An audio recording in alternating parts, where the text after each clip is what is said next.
सब मित्रों को मेरा प्रणाम है।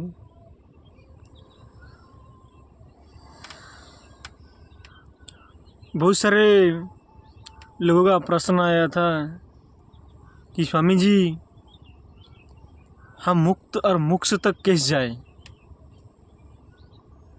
हम कैसे मुक्ति हो सके संसार में। मुक्ति और मोक्ष के बारे में आज बात करेंगे हम। सब लोग चाहते हैं मुक्त होने के लिए, लेकिन वास्तव में उनका भीतर से पूरा नहीं होता है, उनका भीतर से बाहर ही वो उनका चाह रहता है, इसलिए वो अंतर्मुखी नहीं हो पाता है। तो इस बारे में थोड़ा हम बात करेंगे, थोड़ा कहानी के माध्यम से हम बता देंगे आप लोग को। इस वीडियो को ज़रूर देखिए आखिर तक, तो समझ में आएगा मुक्त और मोक्ष तक कैसे जाओगे आप लोग। तो एक कहानी बताते हैं, कहानी के माध्यम से आपको समझाएंगे। एक राज्य में एक राजा थे। राजा को एक दिन ख्याल आया कि मुझे मुक्त होना है। तो राजा के जो मंत्री थे, मंत्री की बुलाया गया। राजा ने बोले, मंत्री महाशय, मुझे मुक्ति होना है, मुक्ति के बारे में मुझे कुछ बताइए, मुक्ति के बारे में मुझे कुछ ज्ञान दीजिए। तो मंत्री महाशय ने बोला, महाराज, मुझे तो मुक्ति के बारे में कुछ पता नहीं, मैं आपको क्या बता सकता हूँ। बोले, आपको 24 घंटा का टाइम देता हूँ, अगर मुक्ति के बारे में आप मुझे नहीं बताइए तो मैं आपका सर कल 24 घंटे के बाद काट दूंगा। तो मुझे कैसे भी आप मुक्ति के बारे में बताओ। मंत्री को कुछ पता नहीं था, मुक्ति क्या है, मोक्ष क्या है, समाधि क्या है, ध्यान क्या है, आत्मज्ञान क्या है, उनको कुछ पता नहीं था। वो बहुत चिंतित होकर घर में गए। घर में उस रात खाना नहीं खाए। सुबह उनको राज दरबार में जाकर राजा से बोलना था कि मुक्ति क्या है। तो बहुत दुखी थे, उनको पता नहीं था कि उनका सुबह सर काटा जाएगा। वो चिंतित थे, खाना नहीं खाए थे, उदास बैठे थे। तब तक मंत्री का एक बेटी थे, उनका बेटी ने पूछा, पिताजी आप क्यों दुखी हो, मुझे बताओ। बोले, मंत्री ने बोले, आपको बता के कोई फ़ायदा नहीं है, क्योंकि कल सुबह मुझे राज दरबार में मेरा सर काटा जाएगा। बोले, क्यों? ना, महाराज ने बोला है मुझे मुक्त और मोक्ष के बारे में बताना है। उनका लड़की ने बोला, पिता, ये बात मैं आपके राजा से बोलूँगा, समझाऊँगा। तो मंत्री ने बोला, बेटी तू बहुत छोटा उम्र है, तुझे कैसे पता है सबके बारे में, तू क्या बताओगे ना, तुम धैर्य रखो, आपका सर नहीं काटा जाएगा, मैं मोक्ष और मुक्ति के बारे में बताऊँगा। क्योंकि जो मंत्री का बेटी था ना, वो सद्गुरु की सेवा करते थे, सद्गुरु के सानिध्य में थे, जो गुरुकुल में पढ़ाई करते थे और सद्गुरु के पास शिक्षा लेते थे, इसलिए उनको जानकारी था। तो सुबह हुआ, राज दरबार में मंत्री और उनका बेटी पेश किया गया। महाराज बैठे हैं।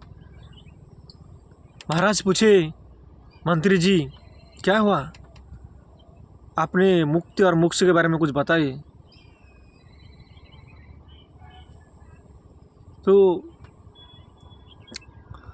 मंत्री महाशय ने बोला, मैं कुछ नहीं बताऊंगा, मेरा बेटी ये बताएगा आपको। बोला, क्या बात करते हो? महाराज बोले, क्या बात करते हो, आपने आपका बेटी बताएगा?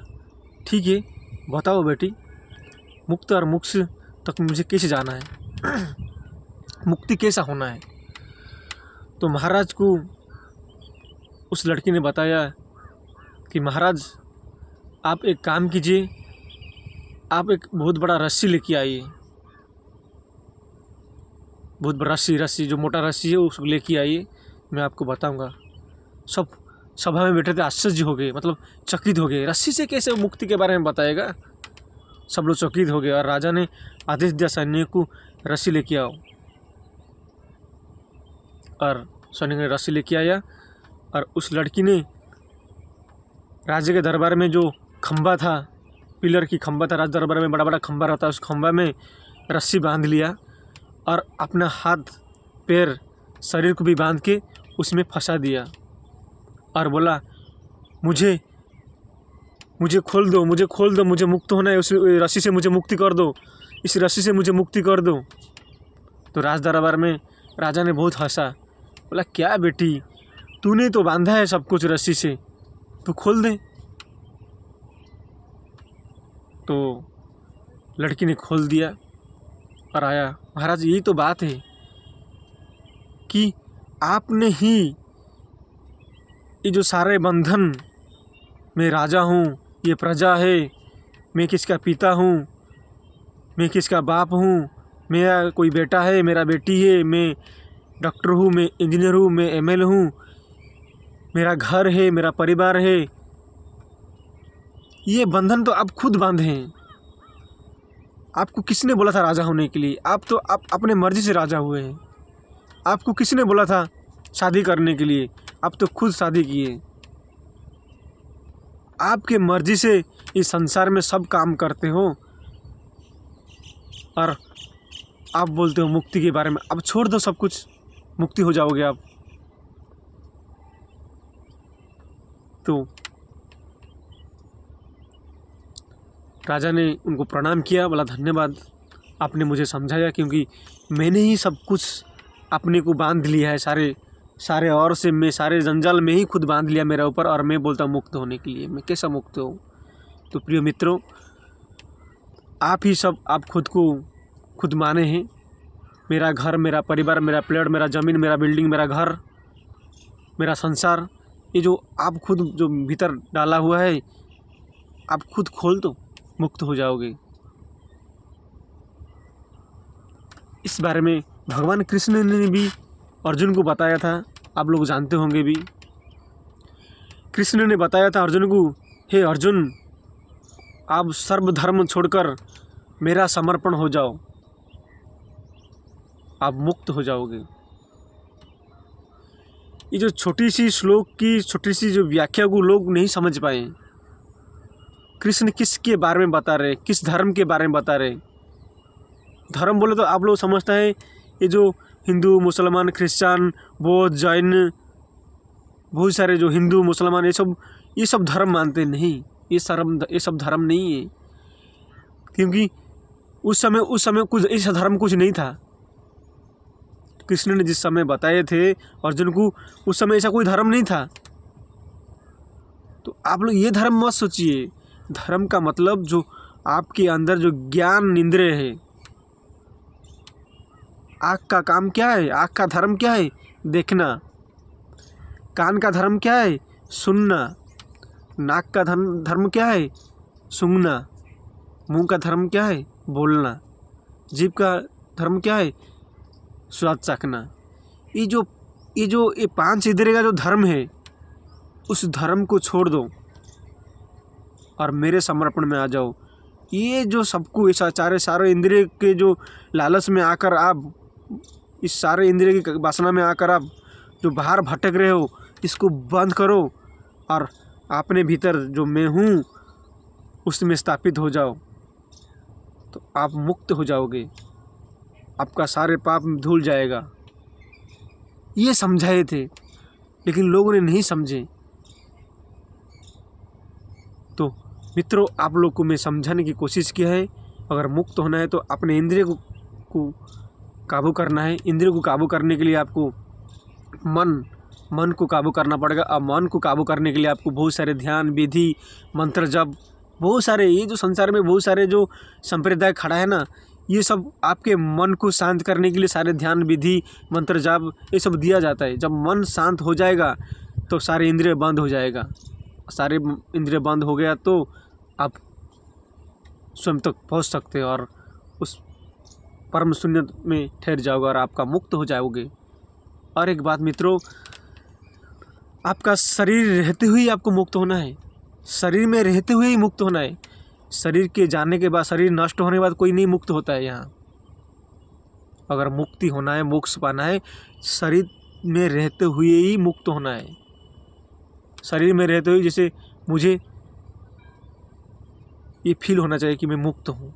उस परम शून्य परमात्मा जिसके नाम बोला जाता है परमात्मा, उसके तो नाम कुछ भी नहीं है, लेकिन जो फिर भी जो आपके अंदर जो विराट अनंतता छुपा है, उस अनंत को पहचान कर अगर उसमें ठहर जाते हो तो आप जीते जी ही मुक्त हो जाओगे।